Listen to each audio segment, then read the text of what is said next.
Okay, testing 1 2 1 2. People should be able to hear us. Just drag that up a bit more. Yep. Okay, we are live. Hello, everyone. Welcome to. Did you hear it earlier? Is it the 12th or the 11th? I think we took a month off. Yeah, we took a month off, so it's the 11th. 11th, for the 1 year anniversary of BizPod. So this week we're going to have a talk by one of the sponsors, SciptRunner, and they're going to do it remotely, so I can join there. But firstly, the usual news. Well, the sponsors. Hudson, thanks Pablo. Just the right place, food and stuff. SciptRunner, who's giving the talk today, and InSync Technology, that gives Michael the time to do stuff. PowerShell news. So what's going on? PS Script Analyzer's got an update, 1.8.12. If you've got the PowerShell extension, it's probably going to update automatically, so you'll get it pulled in anyway. Speak up. Speak up. Yep. Funny. Yep, or if you use it in PyCharm or whatever else, you have to go fetch it yourself. Get it. Put the updates there on GitHub. I don't know what's new in it. If anyone is new in it, I haven't checked the release notes. PowerShell 7 Preview 4 came out. One of the big things coming out there is ternary operators. If you like some shorthand ternary operators, so question mark. Yeah, the debate around that's been interesting, hasn't it? Yeah, do you go for shorthand? Do you go for boss? Well, it depends what you're doing, if it's your own stuff. Yes. Some other stuff coming out in PowerShell 7 Preview 4, working directory and start job. So there's going to be a working directory and start job if you use jobs at all, so it gives you a nice little place. Oh, like a variable working directory, is that right? What do you say?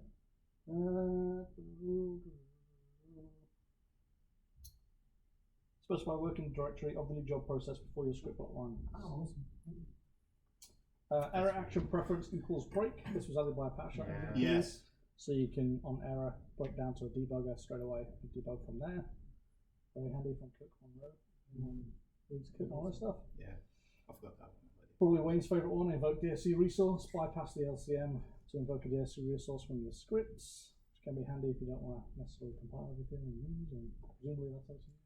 Yeah, you're not using the LCM, so you have to use it to test that DSC is going to do what it's supposed to do before you write the DSC. Well, DSC configuration compilation can be done on non-Windows machines on PowerShell 7. Not sure how that's going to work for actual Windows stuff on non-Windows machines, but I mean it's just compiling them off file. So yeah, it's just writing a text file. Yeah, so I imagine it's going to be pretty much the same. Testing the MSIX package. Don't know those, I don't really use them. So have a look there. Experimental features are on by default as per the last preview.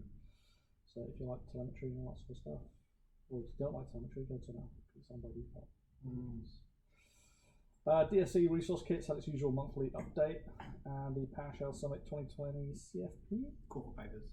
Call for papers is out. So if you like, it's last call for papers. Last call for papers. Yeah, so it's finishing in 2 weeks. So if you want to do a talk, get it within 2 weeks. Yeah. Otherwise, you're not going. Yeah. DSC resource kit this month actually has breaking changes in it too. Oh, really? Which is, it doesn't often have that. What is it? I don't actually remember which resources specifically were broken. I just remember that they do have some broken resources this month. Nice. Oh, you've got some notes here on the side actually. No, it's not really there. I've got the breakage. Hey, Brisbane PowerShell user group turns 1. Who knew we'd get this far? I didn't. Let's go quickly announce. One of the things I'll be doing is via the live stream is running PowerShell 101 live. So this is kind of off the back of PowerShell 101 with Mike and Christian. So basically, we're just going to be going through the fundamentals of PowerShell, all the bits and pieces, and then slowly building it up to actually scripting. So that's looking at object-oriented programming, all that kind of stuff. So it's very basic, but we're pretty much covering every resource. So I believe it's a 12-week program. It's pretty much going to take us all the way up to December. It's completely free. We've just kicked off week 1 last week, which was just a quick introduction, looking at commandlets, things like that. This week is objects.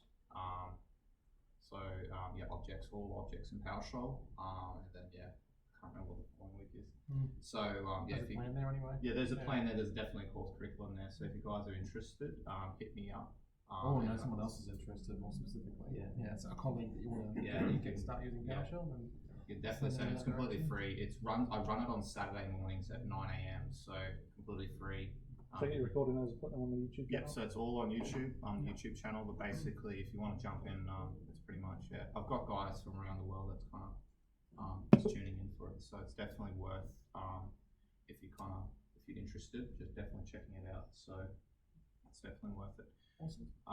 Yeah, and obviously PowerShell turns 1. BrizPod turns 1. PowerShell turns 1. PowerShell turns what, 11, 12? Yeah. I don't know. Yeah, I think that's pretty cool. Yeah. So we got a cake. Okay. Yeah, cake. We got a cake. Cake's at later. So if you want a slice, come over and grab one. Tip of the month. Who wrote this? Was it you, Michael? I'm going to put it on the Oh, camera. next time I'm going to have a quick talk. Yes. You can talk about that, can't you, Alex? Terminating one. This is non-terminating errors. Yeah. Yeah, one's terminating, one's non-terminating. Yeah, done.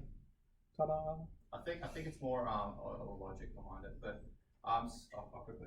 Go on, get up there, Michael. So This is a really important one. So I'll quickly check. Obviously, who's familiar with terminating and non-terminating errors? Yep. Okay, so I'll just quickly go through this. It's fairly common, so it's why it's a tip. Best way to think of terminating errors, it throws to the parent. So it's basically throwing in a terminating action. So if the script will stop. The script won't stop if obviously it's inside a try catch, but essentially the script is stopping. Non-terminating errors is equivalent to a write error and continue. So it's basically, yep, I've encountered an error, I'm going to continue. Non-terminated errors are not caught. So if you basically have a try catch statement, non-terminating errors won't be caught inside that the try block. So you need to actually make sure if you want to forcibly catch those errors, error action stop or error action preference stop. The best way to see if you want to see this in action is run get child item. Because get child item, if you're trying to access something that you don't have permissions to, it'll produce a non-terminating error when you're requesting through files. If you're basically having some sort of stop action, obviously it will stop. So that's a really good example. I had a demo, but I don't know why I put demo there. Who in the room here puts error action preference stop at the top of all of their scripts? Does anyone do that? Error action I preference. do that at the top of every single one of my scripts. Really? Stop. Really? Because I want to handle all my errors. What, even non-terminating? Terminating and non-terminating. I want to handle the whole lot. Interesting. Because you can catch them individually. Yeah. So it just levels the playing field. Yeah. Because by default it is continue. Yes. Which is why the non-terminating ones don't stop. Correct. Yeah. So I just level the playing field. So Yeah, they're all going to stop. Pretty good. And then Everything break. Yeah. Keep you going, isn't it? Yep. So definitely, it's one of those things that it might catch you out sometimes, but we don't have a demo because I don't think it's warranted. Scripting games. I quickly want to talk about scripting games. So there was no interest in mine. There was no entries, no interest queue. I think it was pretty hard, to be honest. It was pretty hard. Yeah. It was too hard. Which admittedly, that's just a troll on me, but I did think that there was an opportunity there for some pretty awesome code. This is the next one, which is create a scalable JavaScript to calculate all instances of the following. Now, this is a fail path. I actually have no idea what you're talking about. Okay, so if you guys are on the Slack channel, I'm going to tell you guys a bit of a story because there's actually a reason for this. Is this algebra? Mitchell would be like, this is the best thing ever. So there's a mathematical, mystery in the sense that everyone was talking about, you know how 42, was it 42? 42 is the big unknown number. This is kind of this mathematical mystery which was using this using a cube plus b cube plus c cube equals a specific number. It was worked out that every number under 100 was very, very difficult to compute. I was reading this article about it, and they managed to finally compute 42, and it was only after they actually had to send it to a distributed cloud network over many, many, many machines running this is the simple math to find what actually equals 42. And it's literally the best way to describe it is we're going to be using 3 because 3 is actually there's a reason why. We'll quickly get to that, but we're going to use 3 because 3 has everyone knows that obviously 1 cube plus 1 cube plus 1 cube equals 3. It's 1 times 1 times 1 is 1. So that makes 3. But the thing is that they haven't really looked for any of the other 3s, and you could potentially get your name written somewhere if you go and calculate it. So that's the reason why I kind of threw it out there, because You might need to give us some more instructions on Slack, so that we can understand what we're doing. yeah. So basically, the best way. So it's Just drop us some instructions on yeah. Slack. I think the easiest way to think about it is all you need to do is work out 3. How you go about doing that is basically up to you. The way that I would probably do it is be using GPU, just throwing it out there, because you need to be calculating a lot. You obviously need to work out, there's the more scalable it is, so the more compute you can leverage, then the more obviously you can potentially find. So obviously we've got 3 is just a number, and obviously you can go to negatives as well, so you're not just stuck with positives. Anywho, done. All right, I'm just going to let Wayne up. Obviously, if you want Kate, come off the back. There was another bit of news actually, I forgot. Universal Dashboard 2.6 came out. Yeah, so Universal Dashboard is just New tanking default theme looks much nicer. Support for WS Federation as well. We did a whole scripting channel. Oh, you'd love it. It was awesome. Try the community edition of Universal Dashboard as soon as you get a chance. It's really good. Allows you to write websites, really beautiful websites in PowerShell. Serious? And they're fast. Yeah, it just sits on top of .NET Core. So we'll see if Haiku can hear us. Can you hear us okay, Haiku? You're on mute at the moment. We used Flask or anything. Flask dashboards. Very similar. Yeah. Hi Wayne, yes, I can hear you. Awesome. So I'll just hand over to you now. We've got Haiku Bren from SciptRunner. He's going to take us through a presentation about SciptRunner and yeah, how to make PowerShell a real solution in 5 steps. So I'll just make this full screen and then over to you, Haiku. There we go. Okay. Done. Excellent. All right. Yeah. Hi guys. Hello everybody. Hey. Yeah. Thanks for the chance to talk about SciptRunner and how to make PowerShell a real solution. Just give me 1 second. Have you heard about? I've noticed one mistake. Just give me 1 second. Okay. Am I supposed to be doing something? Oh yeah, sorry, I realised PowerPoint's still running, so let me just exit that. And then jump over to here. There we go. All fixed up. All yours, thank you. All right. Okay. So yeah. First question: have you ever heard about SciptRunner before? Before you read about it, that we okay, Wayne. Yeah. Okay. No, not at all. Yeah, because, all right, so that's cool. So I will make a short introduction into what we're actually doing and why we're doing it, and then I will have a couple of slides, and then we will dig into the demo environment. So I want to show you as much as possible from the solution itself. We are based in Germany, and actually we just got our 5th anniversary of the company. So if you're which I probably do if you're in Twitter, and we just published a few pictures of our 5-year anniversary, which happened last year. So last week, sorry, last week. So we've been around for quite a while, and yeah, what we are actually doing is, and the reason why we started to develop it, SciptRunner, is if you look at the challenges when it comes to using PowerShell. We all know PowerShell is a great tool for automating stuff, for writing scripts, and using all that huge amount of modules everywhere from the PowerShell gallery. And the interesting part is that as long as you're the PowerShell expert, you're the administrator, you have all the backend permissions, everything is fine. If you think about sharing that PowerShell scripts and that PowerShell knowledge with other people, it starts to become a little bit difficult. So things like, okay, how do I make sure that if I'm giving somebody a script to create a user in AD or in Exchange, then how do I make sure that this person always has the right and the latest version? How do I make sure that I don't have to give these people, if they want to execute that scripts, how do I make sure that security-wise I don't have to give them all the full admin permissions in the backend systems. And it's also about how to make sure that you know which script has been used by which person, was there an issue, did it run in error, did it take too long, stuff like that.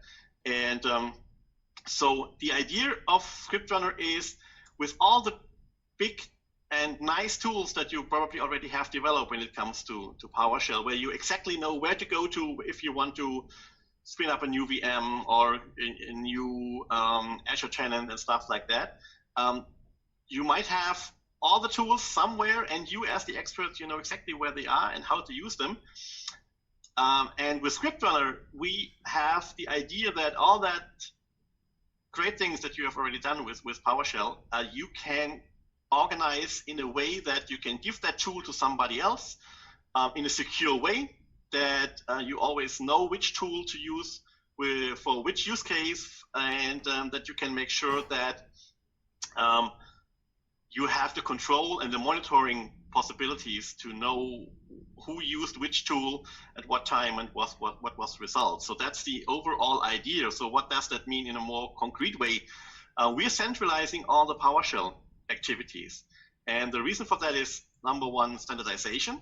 So to make sure that each and every use case is handled the same way, no matter if it's somebody from the admin team, if it's somebody from the help desk team, or maybe even somebody from the line of business, to start a script and to work and do something in a backend system.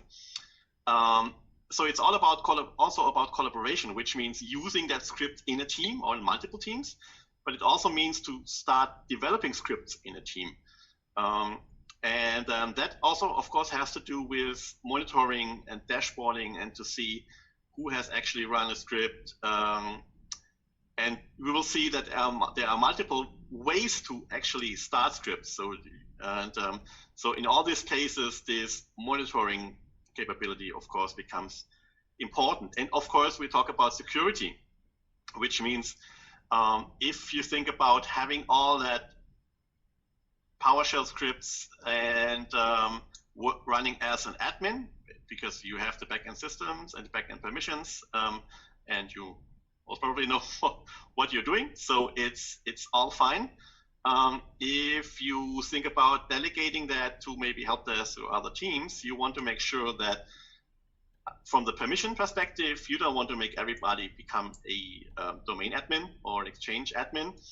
And you want to make sure that the credentials that you need in order to run PowerShell scripts, that they are stored in a secure way. And that's also something that you can do if you centralize, when you start centralizing all the PowerShell activities. And that then, all that together enables us to really delegate the execution of PowerShell scripts to people that are outside the PowerShell expert circle, that do not know anything about PowerShell at all, and they don't need to have any backend permissions in order to do and to fulfill a task when it comes to maybe resetting a password or creating an out-of-office notification for somebody because somebody called in sick, for example.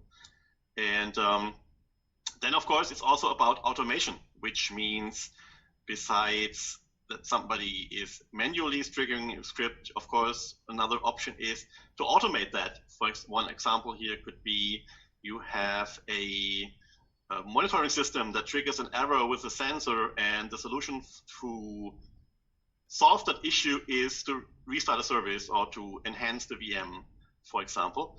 And then that's something where automation comes into the picture, because there's no human interaction. There is a system that triggers and tells SciptRunner activate or start script A with parameter ABC and the values 7, 8, 9, for example. And so this is another way of using and PowerShell in combination with SciptRunner. And so that means when it comes to the 5 steps that we mentioned in the headline of this session is, first, we centralize all the PowerShell scripts. So we have a centralized repository where all the scripts are stored, where you can also, of course, develop the scripts together in a team, where you can also integrate that into things like TFS or Git, for example. then we manage all the credentials that we need in order to run scripts centrally, and that means it can be stored in the Windows credential store of our SciptRunner server, or it could be stored in a password server environment. So at the moment we support password servers from CyberArk, Psychotic, and Pleasant. And when it comes to permissions, it's really about working with service accounts, which means that the user that actually later on is starting and executing a script can just stay a normal domain user, and based on the delegation that we do within SciptRunner, a particular task can be run by a person that is in helpdesk or line of business, for example. And because we're talking about people that don't know anything about PowerShell, or maybe are not really the experts, and they're not familiar with command lines and stuff like that, we want to have a nice user interface, which are browser-based apps, that we'll show you in a second.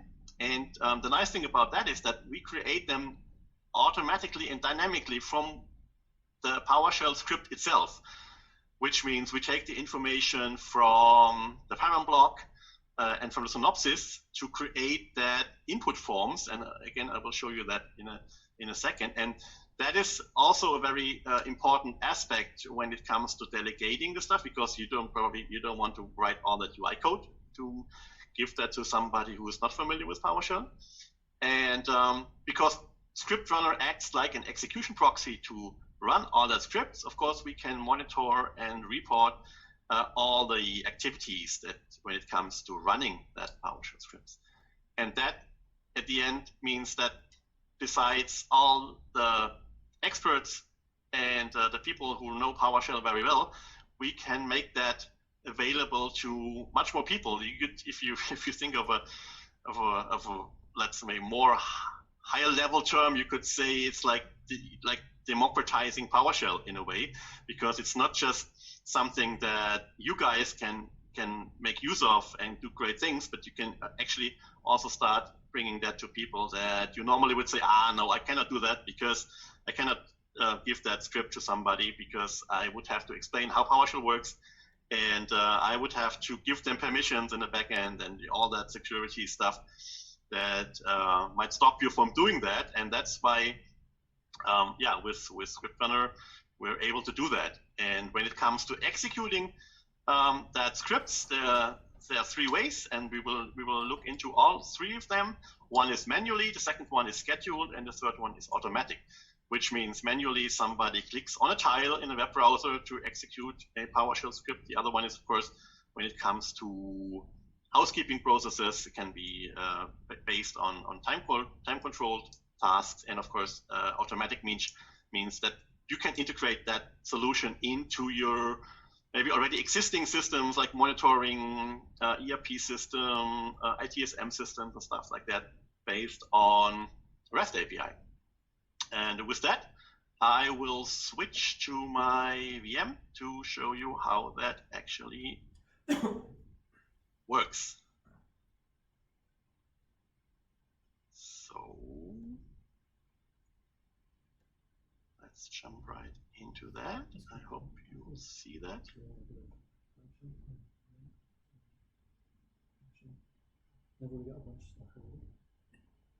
So now you should see our user interface.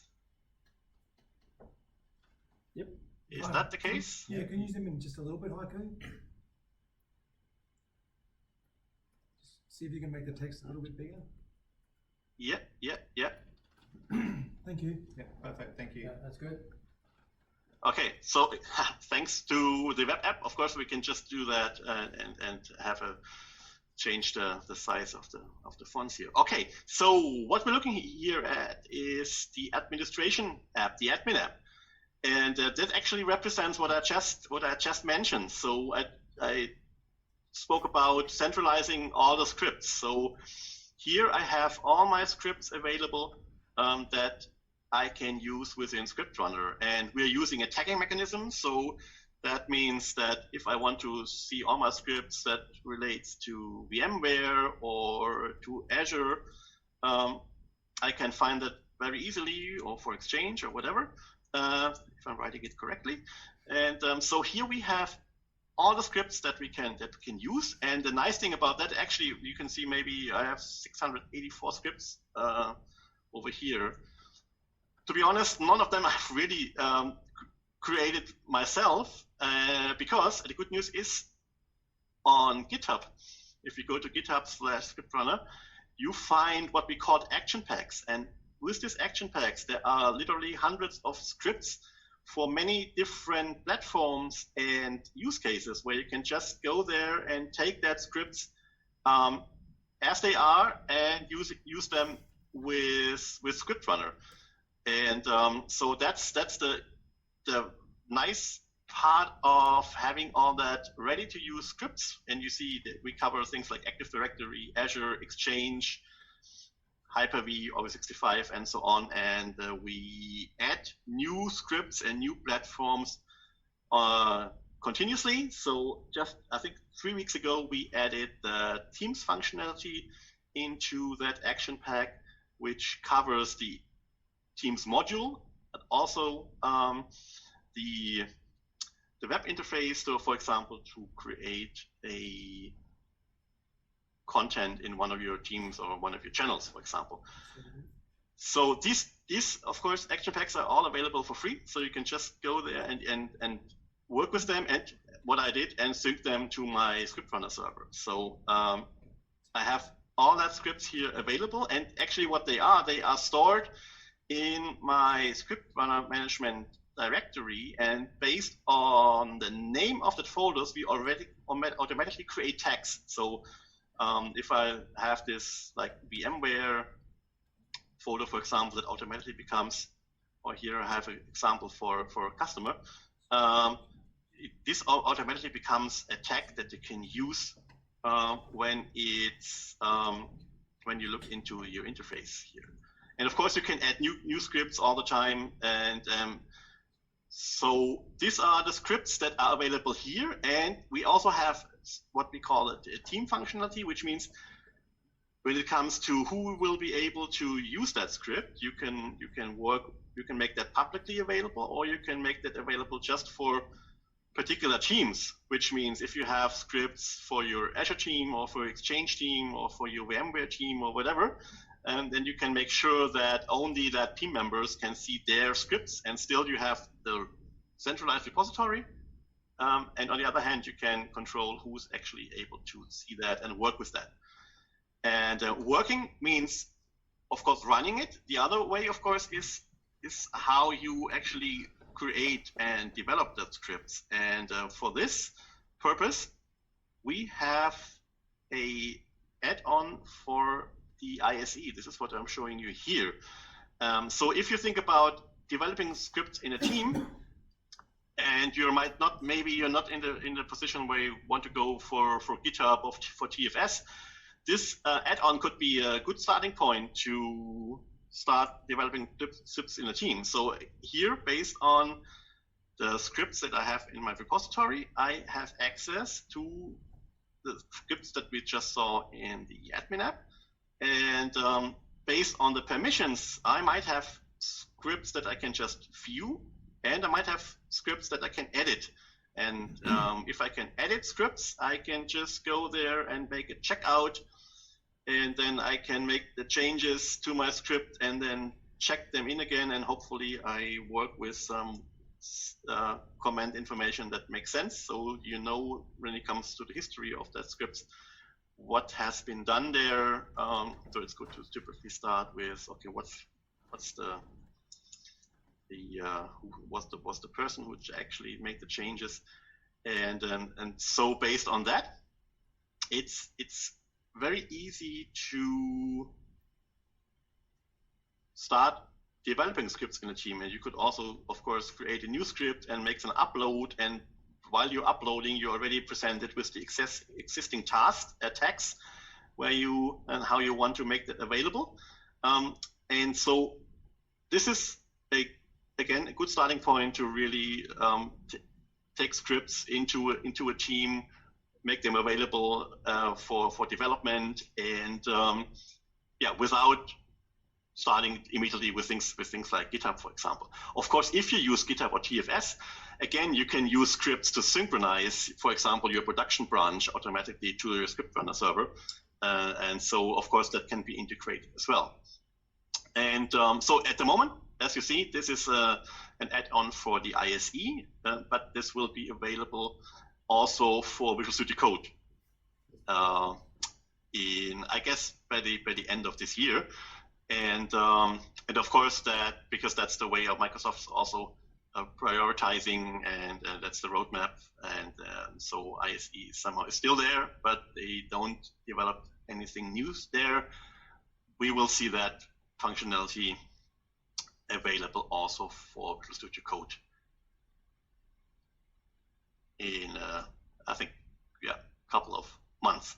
Okay, so we have all the scripts here. We saw, okay, you can develop the scripts together in a team. Now, in order to run the script, we need the credentials. And as I said, we also centralize the credentials. So here we have credentials for all the different target backend system, Exchange, Azure, Hyper-V, whatever.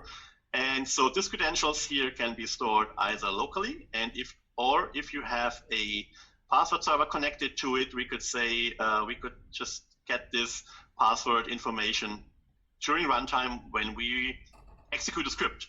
So there are, again, 3 options for the password servers at the moment. We support CyberArk, Pleasant, and Psychotic.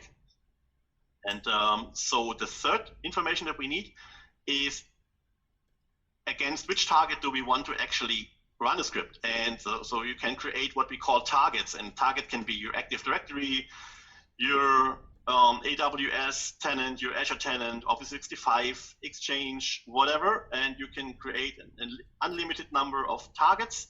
And of course, based on how you want to use that scripts, you can have a local execution. You can, of course, work with PowerShell remoting. You can also combine different targets into a collection to run it against the multiple Azure tenants, multiple Exchange servers, multiple Windows servers, for example. And as you see, for Office 365 and Azure, we have created dedicated targets, but that's not limited to them, of course. You can also use that to connect to Google Cloud, for example, or any other system. And when it comes to centralizing the modules, I haven't talked about that before. Of course, if you want to do something against Exchange or Office 365, you need the proper modules, and of course they are also centralized. So I install them once on that machine, and then I can just make them available in the execution part and give that to somebody who's there's no module installed on the local machine, of course, of the user. So it's all centralized here in the SciptRunner server. So, and with this information, these 3 parts, so we have centralized the scripts and the credentials. We have created a target. I can create what we call action. And an action could be you want to have somebody to be able to create an out-of-office setting for somebody, or to create a new Azure VM, or to create a VMware snapshot, for example. And if we look at the details here of that action, we can see that that different components now fall into one place. So this one is called out-of-office setting. We are connecting to my local Exchange. We're taking this credential. We're running that PowerShell script. And what we also already see is that this action has been delegated to the user helpdesk team and a team that's called Exchange tasks. And so if we run that script, we will see that this is actually what we dynamically create from within the PowerShell script. So, and we will take a look at the script later on. So this is about creating an out-of-office notification. So this could be a scheduled one. Now here, I might have to know what the name of the user is. So we go for this user, see you here. And we have a text out of Office. And the nice thing, for example, here is we can also work with variables. For example, start and end date, because that information comes from that date picker here. And that's, we see that one here because in the script itself, that's configured as a date time variable. And so that's why we automatically display this date and time, this date picker here, and now I can run that action. Now what happens is that SciptRunner takes that script together with the input parameters and runs it against the Exchange server in my case. Could be, of course, also Office 65 or whatever. We already see the input parameters, the values here. And what I did here, in order to see that, I have clicked on that button right in the right lower corner, because that shows the real-time action of that execution. And once it's done, I can see a result message that tells me here is the from and end date, and here we see the variable has been changed to the date that I actually picked, and it has been created for that user Theo.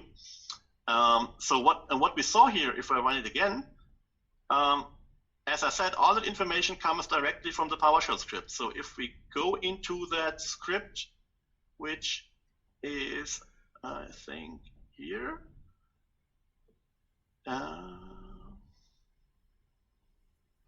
we can see that, okay, we saw this, this information here, which absolutely makes no sense. So if I'm changing that, for example, in the synopsis, and I'm saving that, this becomes immediately available when I'm running that, if I'm reloading that and I'm running it again. So now we can see I have this test underscore.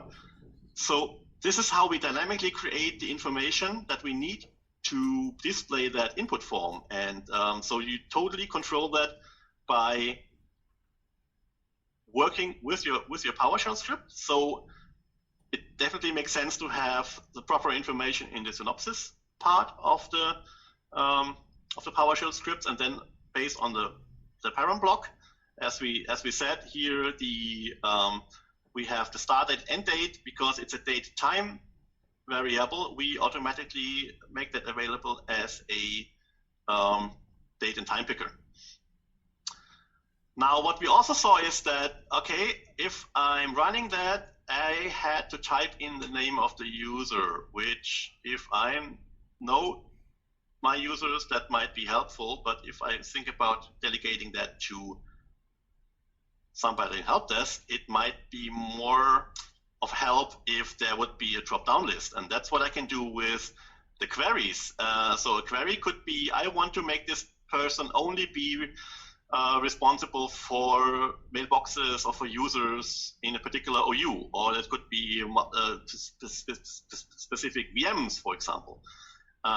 So instead of typing the name, if I'm running that action again, I can now pick from a list of users that I have selected before, so to make sure that this person only sees the user from that OU. If that would be somebody who would be responsible maybe for the whole organization, of course, I could change it. I could say, okay, this could be the list of all my mailboxes, maybe based on an LDAP query. And we will look at the queries in just a second, because that's a really powerful tool.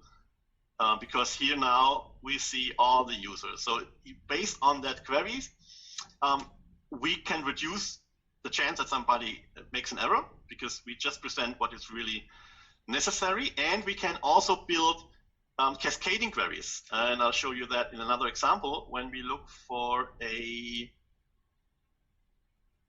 Active Directory example. For example, if I just want to get some information from my AD user, and this could be this one. So again, here, at the moment, we would need to know what's the OU of that EMEA team, for example, which I have put in here. So at the moment, I would have to do something like this. And then again, I need to type in the name to get some property information from that Active Directory object.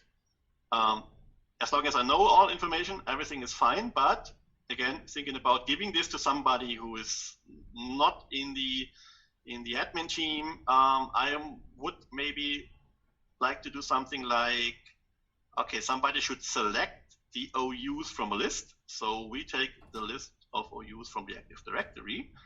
And then once somebody has selected that, we want then to enable this person to select user or the mailboxes from that OU, and in order to do that, we say, okay, the second query relates to the result of what we get from the OU path information. So now, if I'm running that again, we will see that now in the backend, SciptRunner is executing this query, and then based on the query, we see the information from that OU that I've selected before. And so you can have that. So the first one could be, this is my vSphere server, and the other ones are my VMwares, or select my Azure tenant or my Office 365 subscription, and then I see the user from that tenant or from that subscription, for example. And that the goal for that is to make sure that somebody's only seeing what's really necessary, and that there's the chance to type something wrong is reduced to a really, really low number. So here we're still in the admin app. So now if we're thinking about delegating that to people in helpdesk, we start looking at our Delegate app. And the Delegate app, this is something that, for example, somebody from helpdesk would work with, or maybe somebody in HR will work with that. And so the action that we just saw are represented by individual tiles. So the example that we just looked at for creating out-of-office notification would be that tile over here. And now, of course, now we are somewhere again outside of the expert circle of PowerShell. We don't display the variable name, for example, because for the person who should be able to fulfill the task, that's absolutely not necessary. So only the things that are really, really important to have some input validated, some inputs here, we can present that. And so I will run that, and now in the backend again, SciptRunner is executing that script with the right context, going to Exchange or going to Office 365 and do whatever is configured in that PowerShell script.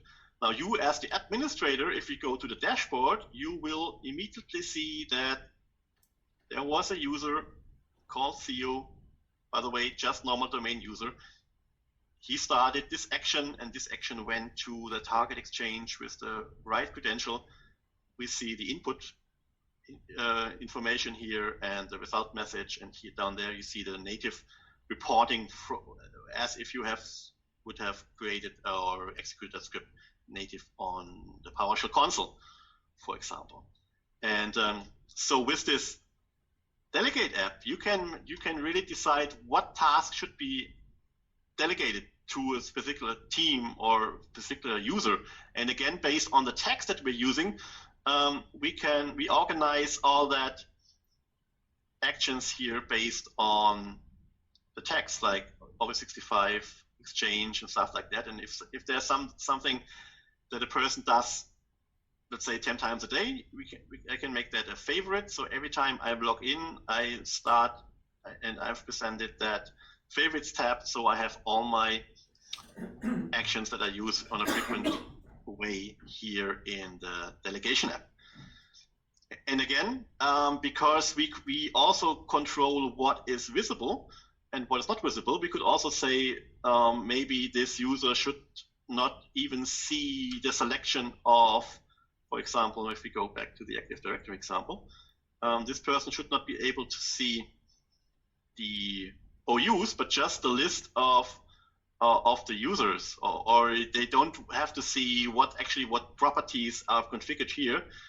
And we already see that there are input values that are hidden at the moment. So I can just hide a parameter and say, okay, I only need to display, and I only want to display whatever is absolutely necessary, and everything else is just not part of their business. So that means that I can make sure that the interface becomes as easy as possible, because I can just hide properties in every way I like. And so this is how you can delegate these tasks to helpdesk and even to end users, of course. you don't have to worry about the permissions, because these users just stay simple domain user, and they don't have to have backend permission in Exchange, in Active Directory, in Office 365 or whatever. And based on the queries, and we will take a look at this now, based on the queries, you can make that as easy as possible, because you can just say, okay, this is something that that's the only information that the user should see. So here I have an Active Directory query that says I'm going for users, but I could go for other objects as well. All users that contain an home MDB, so they have an Exchange server. And I want to look at the EMEA OU, for example. And I can also test that query here to see if the results that I get is what I expect before I make them available in an action. I can also do things like LDAP queries, for example. Again, that relates to Active Directory, of course. But you could also have things like queries that say, let's go for this example with notification. Instead of somebody is typing the information about this notification, there could be a predefined template, a list of possible values. So you could say, maybe I have 3 use cases out of Office notification for training, vacation, and sick leave. And the content itself, the parameter information that we then actually use to run the script, is again hidden from the user, and they just select the proper use case, and everything else is then done by SciptRunner. And of course, another way is to create scripted queries. So let's say I have a VMware environment, and I want to get all my existing VMs being displayed. So I can have something like this, where I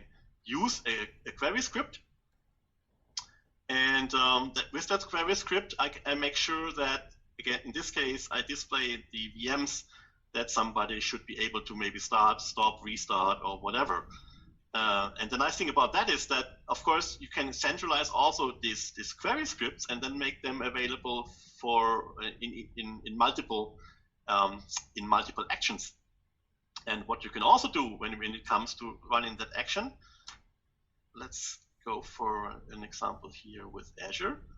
You could say, okay, every time I run an action against Azure, I also want to make sure that there is a specific library being preloaded while I'm executing that script. Which means if you have function scripts, that you can have them again centralized and use them with multiple actions. So you don't have to rewrite over and over maybe the same functionality in each and every script. You just put them into a library and then make it available in the action. And so again, the maintaining of that script becomes a lot easier here, of course. And so yeah, let's maybe just take that example of VMware to just show you how that works with a different environment. So let's see if I can get all my information from a particular VM that I'm running in the backend. Actually, I'm not running it. It's the vCenter simulator, which really does a great job in giving all the information, almost all the information that you can get from PowerCLI. So here, this is another example. Again, it's a task that I have created as an action, and of course, I can also now take that information or that action and make it available to somebody in helpdesk while I'm clicking here on Delegate, and I can say, okay, this is something that relates to VM, and maybe I have a color scheme where all my VM actions are in purple, and I want to delegate that to my VMware admin, for example. And so that's how I delegate things to whatever person is responsible and should be able to fulfill the task, or to create a new snapshot or stuff like that. And creating a new snapshot is, of course, another good example for the second way how we can execute scripts, which is scheduled. So instead of somebody clicks on a tile, I can say, okay, this is something that happens every day at 11 o'clock at night. Or you could have even more advanced scheduling when it comes to more specific backup tasks or whatever. And then this task of creating a new snapshot would take place automatically at 11 o'clock, which also means you can use that scheduling also for things like housekeeping on Exchange or Active Directory or whatever. And of course, it's not based or limited on a particular server, so you can do that on multiple servers at the same time or in sequence. This is what you can also do with the collection of targets that I mentioned before. And of course, if you do something like this with a scheduled task, you might want to have and you want to get some notification on maybe errors or successful or every time that that action has been triggered, and you get a result message to your admin mailbox or your helpdesk mailbox, for example. So there is the manual execution of scripts. There is the scheduled the scheduled execution of scripts, of course. And the third one is automation. And automation means we have a REST interface that can be used by systems that talk REST themselves. And they can talk to us. For example, in my environment, I have a PITG monitoring server up and running that talks to SciptRunner, for example, if a service goes down. And to restart that, this system automatically connects to SciptRunner and says, please start the action to run and to restart a service with the appropriate parameters. And because that's a REST API, so every system that is able to talk REST can interact with SciptRunner. So we have customers using that with monitoring systems. We have another example you see here with ServiceNow, SAP. We have customers using that for onboarding and offboarding scenarios where the workflow itself goes on in SAP, for example, and then the actual creating or deleting of objects in Active Directory and Exchange, stuff like that, goes on in SciptRunner through, again, centralizing all the script functionalities. And I will also show you how that works. So I'm switching to my PITG server. And here I have my PITG environment. Here it is. And I have it's a simple example, but it shows, I think, how it works. I have a sensor on looking for my domain controller and the Windows time service. So what happens if I'm stopping that time service? What should happen is I'm stopping that now, then PITG will realize there is something wrong with the service. So I should get an update here. Now it's yellow, and then it should turn red. This is this one here. And so once that's the PITG has detected that this sensor is stopped, an action is triggered in SciptRunner that says I want to actually restart the service. And this, of course, again, it's a simple example, but to give you an idea about how you could use that, and as long as the system is able to talk REST, it can be used. So here we have that example, and instead of a user, we see that the web service connector has actually triggered that action.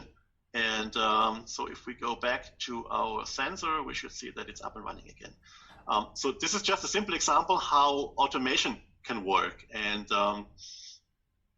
if there are systems that are not RESTified, so to speak, we can also have another option. So we have an email inbound connector. So if there is some legacy systems that are not able to talk REST, but they can send emails in a formatted way, they can also trigger actions within SciptRunner by sending these particular emails with the right information, so that we know what's the action, what's the parameter, and then we trigger that and we execute that action according to the information that we get from that third-party system. Yeah, so that's as a quick run-through, so to speak, what we can do with SciptRunner. So what we actually saw is we centralized all the scripts. We have managed. We manage the credentials in a central way. I think the presentation is not working. Start again. We have.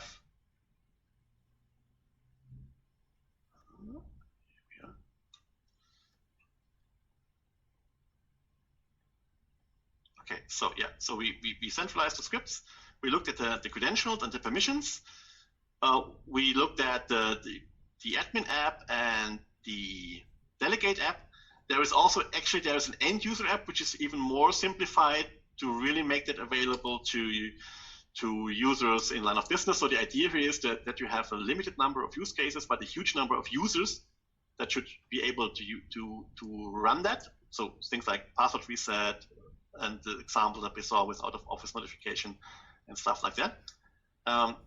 So we see all the centralized execution of that script, the monitoring part, and of course that all goes on in a secure way. So, and if you look at like the very high level architecture, everything relates to and is based on all the good stuff that you can do with PowerShell, with whatever module you're working with. And on top of that, we have SciptRunner to do all that things that we just briefly looked at. And that really means that you can bring PowerShell to a level where it's not just a tool for the admins, for the people who are really very deep into PowerShell and have the backend permissions. You can really give this and make this a solution where people in helpdesk, people in the line of business on the end user side can make use of all the great stuff that you can build on top of PowerShell. And so with that would be the introduction. So I don't know if we have time for questions. Yeah, we Yeah, can we do have time for questions. Yeah. Does anyone have any questions? I've got a few questions. Okay, fire away. All right. So I know you mentioned about you talked about integration with several password managers. Yes. I wanted to quickly just touch base with you with regards to the what kind of integration are you having in terms of with, for example, Key Vault and things like that within Azure, or I don't know what the AWS equivalent is of Key Vault. I don't know either. I forget. Yeah, so because that's, I think from an application point of view, that's what I think there's going to be. That'll be something that I think a lot of people will be asking about. So yeah, so at the moment we don't have a direct integration into Key Vault. But we have other customers using different password servers where, as long as there is some kind of PowerShell connectivity or PowerShell module is available, of course, you can integrate that even without having us developed a integrated API, so to speak. So we started with this 3, and there are a couple of more, and Key Vault is one part of that we will see within the next couple of months, because that's something that we extend step by step. The same is true for the REST API connectors, because that's really key to how to not just see SciptRunner as a standalone solution, but really to have something that you can integrate in your existing workflows, for example. Yep. Sorry, I've got another question. So this is just more of a technical question with you touching your on-prem products. So I know that I'm guessing there's some sort of like the equivalent to a hybrid runbook connector that from Azure Automation that you'd have installed on an on-prem instance, which allows you to go and touch those on-prem devices. Is that correct? Yeah, I mean, as long as you can integrate and process these things based on PowerShell, of course, we can work with that. Yeah. We have customers doing it also the other way around, where they have their Azure runbooks or their Azure automation and trigger things in SciptRunner as well. So based on the scenario and the use cases, I think this could be something that goes to both directions, so to speak. Okay, I think sorry, I think I might have confused you a bit. So what I'm asking is, in terms of, so when SciptRunner runs, is it a service that runs locally, or is that something that runs within the cloud? Yeah, well, it runs in a VM, so this VM can be run on premise or of course as an Azure VM. Yep. The experience at the moment shows that even customers that have hybrid or cloud environments, they tend to run our server still on premise. Yeah. But you can easily run that in Azure, giving that all the ports that are necessary, so the firewall policies and stuff like that are configured in the right way. You can even use, of course, you could use the SciptRunner running in Azure, controlling something on the on-premise side, as long as we get the right connection. Yeah. Okay. So it executes on the SciptRunner server. Yeah. And Heiko, you can tell me if I got this wrong. It either executes on the SciptRunner server or uses PowerShell remoting or some other technology to execute. Okay. Cool. So in terms of the Exactly. In terms of the SciptRunner server, I'm guessing is that server scalable? So let's say, for example, you've got you can have multiple servers, or you have like. I'm just thinking of the can you load balance it? Yeah, can you load balance it? Cluster it? Can you do those anything kinds of HA. Yeah, we have two. Yes, so good question. So we have two scenarios for the customers. One is actually really going for load balancers. So they have 2, 3, or 4 SciptRunner servers running independently, and in front of that they run load balancers. So in Azure, the equivalent would be an Azure load balancer, for example. And the second option is running it in a cluster, which would be, but then of course would be an active-passive scenario. So if it's really about having a failover, you can use a cluster. Yeah. Of course, with load balancing, you have really active nodes all the time, and that's why the customers tend to go for the load balancing scenario typically. And then they have multiple backend systems from SciptRunner, and combining that, as I mentioned, with load balancers up in front of them. Sorry, I'm going to ask a few more questions. What versions of PowerShell does it support? I can tell you what is not supported at the moment. We don't support PowerShell Core at the moment. Okay. That will happen in, I guess, October or November. Yeah. So at the moment the idea is to skip PowerShell Core and go for PowerShell 7. So we're constantly looking at the previews that are coming out. And so let's say I think we will have a preview of our integration or implementation with PowerShell 7 around October, November, and then as the final will come out, I guess it's going to be Q1 next year. PowerShell 7 will be something that we support with the version of SciptRunner then. Yeah, cool. That's it for me. We do have something from the chat room. So, lost switch. Here it is. So you mentioned briefly before the scripts that can be populated from a Git repo. Can you show how that will be configured and or managed? Yeah. Good question. So it's about how to synchronize that from a Git repository, right? Correct. So again, the source for doing that would be, or is already available. I have to go to the right server. That would help. Just a second. I go back to my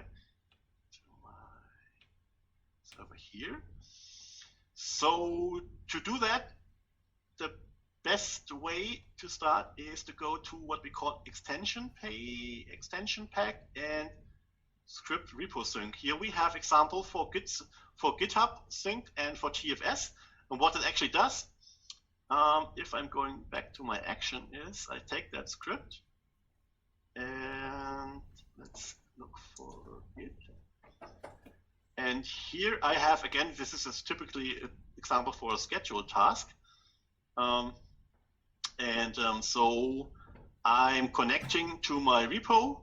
I'm deciding what kind of branch I want to sync. And then I have my local directory where I want to sync that. And of course, I combine that with the credential. So if I'm looking at how I run that, I have a credential that goes and connects to my GitHub. So that's all I need, I think. If I look here, so yeah, so this is my GitHub credential, so to speak, and so I'm taking that script, that credential, and then the necessary parameters, and then I can use that for sync my whatever branch I want to sync with a scheduled action in SciptRunner.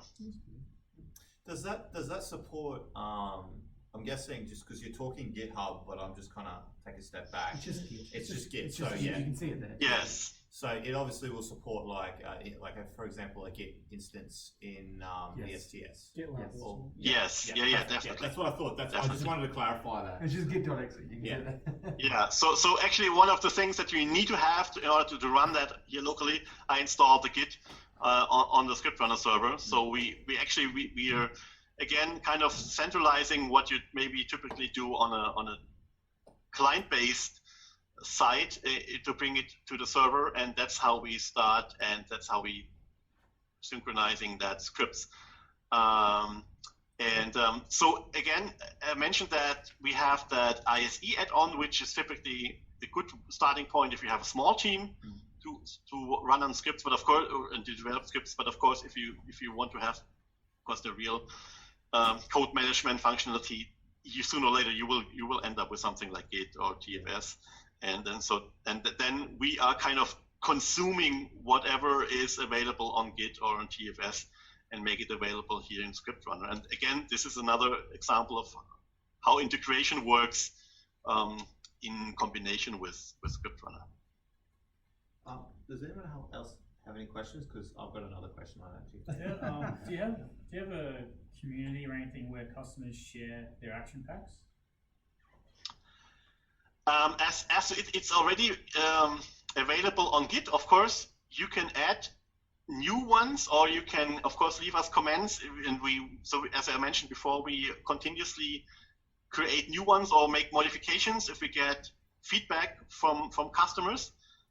So the best way to communicate about that is really to go through GitHub, so we have people maintaining that. And also, if you have ideas for new action packs, of course, they're welcome. As I said, we just added the Teams one, and there will be another one hopefully coming up in October regarding Microsoft Flow and Power Apps. And so we are continuously also adding new functionality there. So again, the answer is really to communicate via Git, and then we take care of your suggestions, and if you find bugs in the scripts and stuff like that, and then we change them. So do you support pull requests? So do you accept pull requests? So they can Yes. Yeah. Yes. Yeah. Sure. Yeah. So you can do that right away on Git here. Yeah. Okay. Awesome. Does anyone else have any questions? One quick question, Heiko. The difference between a normal script and the script you run in SciptRunner, is there any difference? Generally speaking, no. We do some. Let's take maybe a look at one of the examples here. Heiko, you'll have to zoom in a little bit if you open it up. So from what we are doing, and what helps us if you integrate it, especially when it comes to creating that dynamically user interface. If you follow the best practice that also comes from Microsoft, we have all the synopsis information there, because that's how we actually build the description of each and every field. Then the script itself is totally PowerShell default. What we add to the whole picture is we have a set of our own information and variables. And so you see here we have this SRX environment variable. For example, the result message with this, for example, you control what you display at the end of the execution of a script. So if we look at, again, I'm doing something here, and I'm running a script, and let's do this again. Something like this, whatever, test. And running that. So, and when the script is executed at the very end, you see there is a result message, and the result message. So, what do you want to display here? If this should be very technical information, or maybe just something like, okay, out of office notification has been created. This is what you control with that result message. So here, based on that, you can configure what you want to display there. So the answer is it's all default PowerShell. We add a few things in it to make it more and to give some more value to it when it comes to the delegation part. And the major thing is here to use our specific environment variable that contains also information like who actually started the script, from which IP address. So this might be information that becoming important if you have things like maybe also executing things regarding specific target IP addresses or specific machines, for example. So that extra code that gets added in, is that done by the system when you import a script, or is it something that the script writer has to know to put in the first place? So the person who writes the script should be familiar with that and to know where to put it. So again, the best starting point to get familiar with that is really to go to Git and to look at the scripts that we make available here, because all of them follow the same structure, and almost all of them also have this environment variable in it, because it helps just to, especially in the delegation use case, it just helps to make sure that you have the right information to that person. And if you think about bringing that to end users, you really typically end up with maybe just a very simple message that just gets the basic information over, and you control that with this SRX environment variable. Cool. So you take an existing script, you had 20 lines extra, say, and some synopsis, and it would provide a nice experience in SciptRunner. Exactly. So the key really is to have, I would say the synopsis part is, and the parameters, of course, this is the most important part, because this is how you control what the user will see when they start using that action. And of course, you could just take a very simple one, but then the descriptions would maybe missing and stuff like that, and that's typically what you want to have for your end users or for your help desk users. But you can, as you said, you can just take any script that you have. You could even just take it and try to run it with SciptRunner and see how it works, and then go in step by step. Look at the examples that we have on GitHub, and maybe modify the script step by step so they look and work like you want them to work for your end users and your help desk users. Sorry to interject. Sorry, I knew that jump in. I would definitely say that it probably, especially for people starting off, you did make the recommendation that, hey, go check out our code. I do think that boilerplate code would be really beneficial. So if you had some, just a really basic breakdown of a script, so you have your synopsis, description. And so basically when a person's quickly, starting off, they can just grab that code, and then it'll have the basic, predefined variables and objects. So you can then just pretty much jump in and hit the ground running. So I think, sorry. Yeah, I had a related sort of question. Yeah. Mate, do you have any sort of linting or validation that SciptRunner does for a script that it's ingesting? Yeah, so the validation, we just added, with the latest version, we added the regex functionality. So, of course, besides the very fundamental validation, that is it a date time, is it a string field and stuff like that. That's of course part of the param block. We can also work with the regex functionality, and when it comes to make sure that the people are not mistyping or doing the wrong things, it turns out that working with the queries helps quite a lot with that validation, in the sense of make sure that they only see what they should see, so they cannot select the wrong things. For example,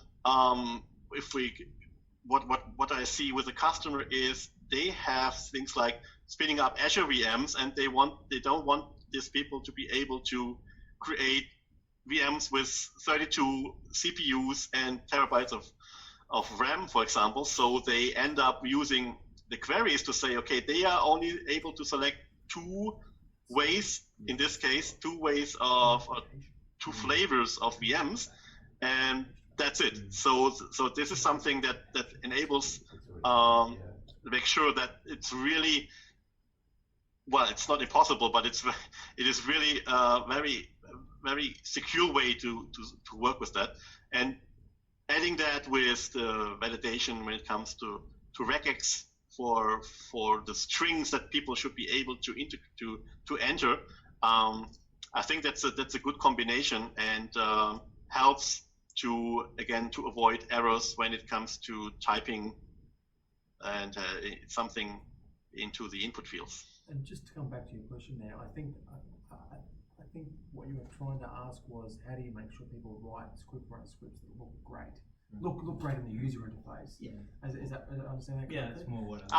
Okay. Yeah. So more from the development perspective.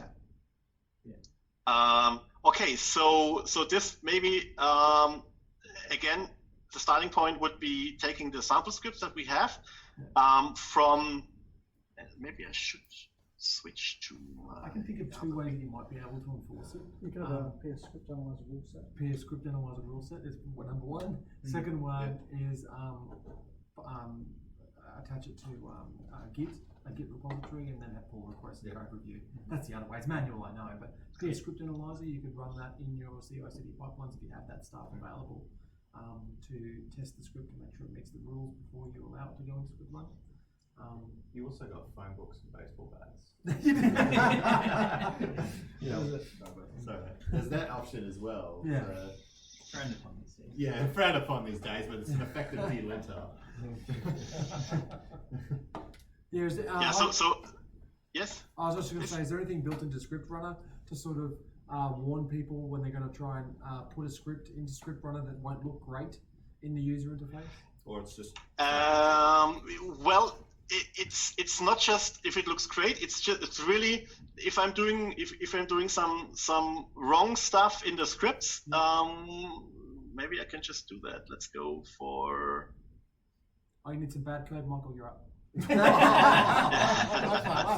So I'll get my right host out, guys. I don't know. Maybe I would just do something really stupid or whatever. I'm just taking that here, and so if I'm refreshing that, and that's so what you see here is you will immediately see that there is something wrong with the script. So that's actually the same that you would see if you do something native, right? In the ISE, for example. So if there is something wrong in general when it comes to the structure or the script block, you will see that, and then that script, as you see here, I will not be able to execute it. It's grayed out until I have actually, make this correct again, and then it will be available to actually run it. Sorry, that doesn't check the synopsis though. That just checks the actual code is valid. Yeah. Yeah. Okay. I'm guessing as well. Yeah. So this checks the complete. Yeah. So it's more about the of course the script block, because that's what we control here. Yeah. When it comes to the synopsis and let's say if you have a scenario where you think, okay, I need that maybe synopsis information in, let's say, 2 languages, and I have to see if it fits into the field. This is really something that you would just you store it and you test it, and once it's done, you start delegating that to your end users. So that's the way that you work with that. Yeah. So if you had some bozo that basically wrote a script in one line, it would obviously compile. So.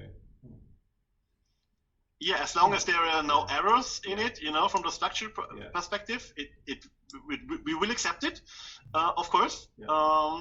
If it looks nice, that's another question, right? So it's then up to you to see how to get the right information. How do you want to describe that field so that somebody in helpdesk and the end user understands what that field is good for and why and what information should be put in there. Cool. Does SciptRunner look at legacy commandlets or hard-coded credentials or things like that and warn them?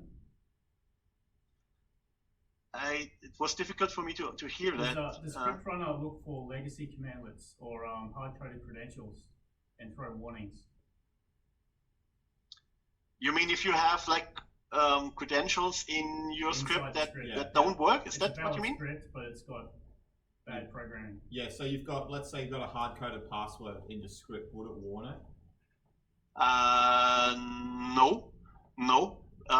We would not check that, but of course, what we would, of course, say to you is use the credential within SciptRunner and don't get that credential password information into your scripts, because that's why we have that combination of targets and credentials where you say, okay, if I want to connect to my Active Directory or to my Exchange, I definitely know that I will go for my Exchange admin credential, and that's stored not in the script, but in the Windows Credential Store or in the password server that we talked about. So of course the goal here is to have none of this credential password information in the script, but if it's in there and if it's from the syntax, if it would be correct, we would just run it. So that would be really up to you to make sure that that's done in the appropriate way. I'm guessing you probably have to do that, like run PS script analyzer over it and bring out the phone books. Yeah, that's it, exactly. Yeah. No, that's all good. I've got a question, sorry. We've been hammering You've used your quota of questions. I know that you guys obviously are focusing on automation within PowerShell, just with scripting. Have you guys considered with management using desired state configuration, or is that something that you kind of it's not in the pipeline at the moment, or? Well, at the moment we're really focusing on pure PowerShell. Yep. Because we see there are so many things that are possible with PowerShell and all the underlying modules and things that come from the community. So I think for the foreseeable future, I will say it's 100% PowerShell. If we see other aspects becoming important for our customers and the community, we will definitely look at what we can do there. But our goal really is to go PowerShell 100%.